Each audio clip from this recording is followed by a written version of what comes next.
My wife told me Christmas was for her ex and my stepdaughter and said I could divorce her if I didn't like it. I quietly took a job transfer to Japan.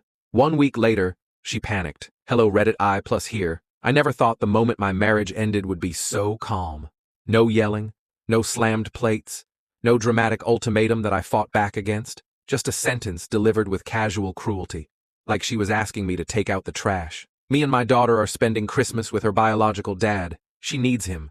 If you have a problem with that, we can just get divorced. So I nodded, went into the spare room, opened my laptop, and accepted a job transfer I had been turning down for almost 6 years. 1 week later, she was pounding on my front door like the house was on fire. But I am getting ahead of myself. For context, I am Aaron Whitfield. I was 39 at the time, living in a small manufacturing town outside Duluth, Minnesota. Cold winters, long nights, and the kind of place where people know what truck you drive before they know your last name. I worked as a senior maintenance technician at a packaging plant. Nothing flashy, but it paid the mortgage and kept the lights on. I married my wife, Brooke, when I was 31. She was 33 and already had a daughter from a previous marriage. Her daughter, Sophie, was 8 when I came into her life. By the time this story starts, she was 11. I never tried to replace her father. I never used words like real dad or pushed myself into spaces where I was not wanted. I just showed up every day. School drop-offs, doctor visits, late-night science projects, fixing broken toys, reading bedtime stories when Brooke was too tired. Sophie called me Aaron, not Dad, and I was fine with that. Titles mattered less than presence. The day everything fell apart started like any other December weekday. Gray sky, icy sidewalks, breath fogging in the air. I worked a double shift because one of the conveyor systems was acting up. By the time I got home, my hands were raw and my shoulders ached. When I opened the door, the house smelled like pine and vanilla. Brooke had put up the tree early again. Sophie believed Christmas was a season, not a day, and Brooke encouraged it. Sophie came sliding down the hallway in socks. Aaron, did you fix the music box? I held up the small wooden box I had been repairing in the garage. The hinge had snapped months ago. Try it, I said. She wound it and smiled when the tune played without wobbling. I knew you could fix it, she said. You always fix things. That sentence would sit heavy in my chest later.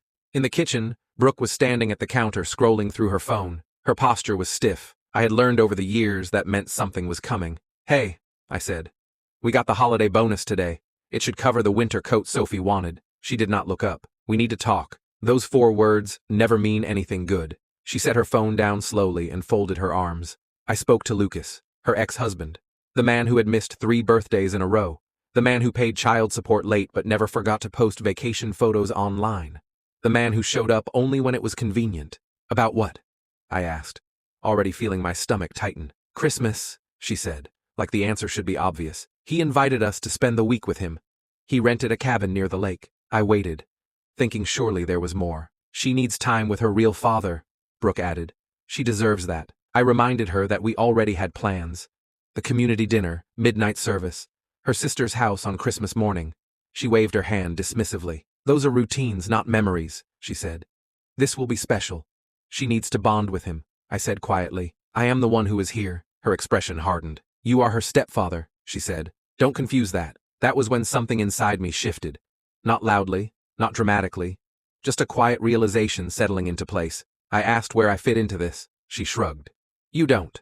Not this year. Then came the line that changed everything. If you don't like it, we should probably just divorce. I am not stopping her from seeing her real dad. From the living room, Sophie called out asking if we were watching a movie later. Brooke did not answer her. She was watching me, waiting for me to explode, to argue, to beg. I did none of those things. I nodded and said, okay. She blinked. That's it? She asked. You're not angry? No, I said. Not tonight. She scoffed and turned away, muttering about how I never fought for anything. I went into the living room and sat with Sophie. We watched an old holiday movie she loved. Halfway through, she fell asleep leaning against me. I carried her to bed and tucked her in.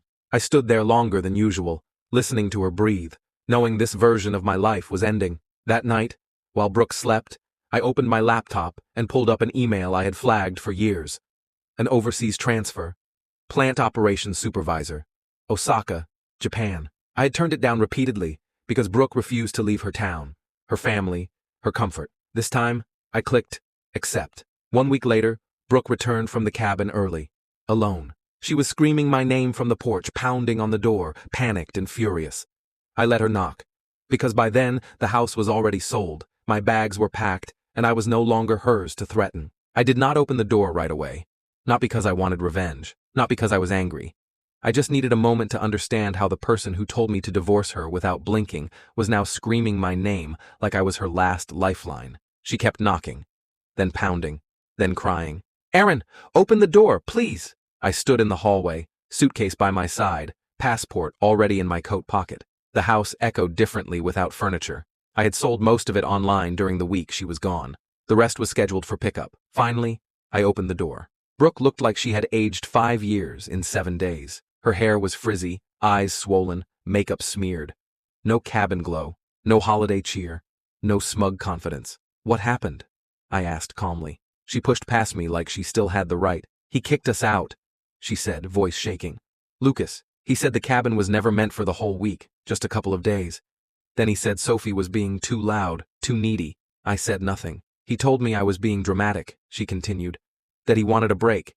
He said he needed space." She turned to me then, eyes wild. "Where is Sophie?" That was the first time she had said her daughter's name since walking in. "At her aunt's," I said. "She called me from the cabin 3 nights ago. She was crying. I went and got her." Brooke froze. "You went there?" "Yes. You had no right." I looked at her. "She called me," I said. "Not you." She collapsed onto the couch that no longer existed, then realized it was gone, and sat awkwardly on the floor. "He told me she was being ungrateful," Brooke whispered, "that she should be happy just to be there." I nodded. "That sounds like him." She looked up at me then, finally noticing the empty room. "Where is everything?" "Sold," I said. "Or donated." Her breathing picked up. "What do you mean sold?" "I accepted the transfer," I said. "I leave in 2 days." Her face went pale. "You cannot do that," she said. "You have responsibilities." I nodded again.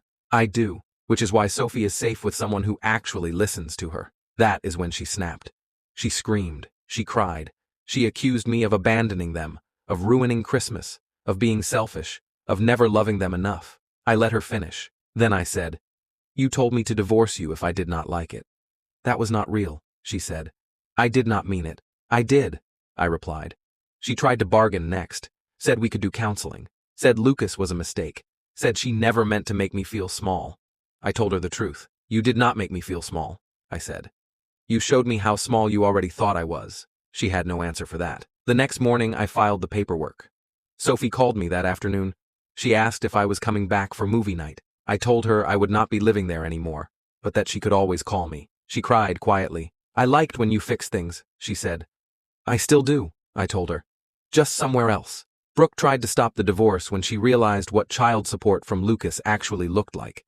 She tried again when the court asked why she had voluntarily removed Sophie from her primary residence without stability. The judge listened, took notes, asked questions.